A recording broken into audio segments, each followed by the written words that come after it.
सर्व धर्म एक असतील तर धर्मांतराची काय गरज? सरसंघ चालक मोहन भागवत यांचं मोठं वक्तव्य. उद्धव ठाकरेंना एकनाथ शिंदेंचा आणखी एक धक्का. संजय घाडी आणि संजना घाडींचा शिवसेनेत पक्षप्रवेश. 2 दिवसांच्या महाराष्ट्र दौऱ्यानंतर अमित शहा भोपाळकडे रवाना होण्यापूर्वी सह्याद्रीवर शिंदे अमित शहांमध्ये 1 तास चर्चा. रायगडच्या पालकमंत्री पदावर चर्चा झाल्याची सूत्रांची माहिती.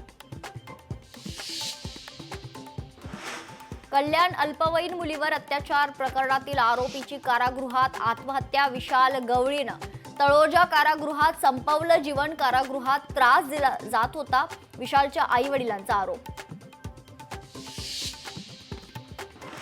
सूर्य आग ओकतोय. चंद्रपूरमध्ये सर्वाधिक 43 अंश तापमानाची नोंद. तर उन्हाचा तडाखा वाढण्याचा हवामान विभागाचा अंदाज. गरज असेल तरच दुपारी घराबाहेर पडा, प्रशासनाचं आवाहन. मुंबईकरांचे पाण्यासाठी होणार हाल. 3ऱ्या दिवशीही तोडगा न निघाल्यानं टँकर चालकांचा संप सुरूच.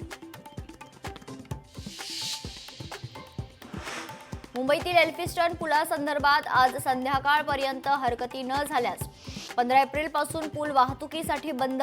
वरळी शिवडी कनेक्टरसाठी पुलाची पुनर्बांधणी होणार.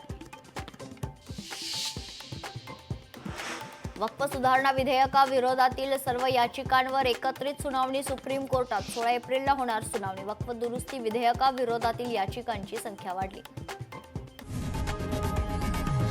लोकशाही मराठी ऐका, पहा, जागरूक रहा.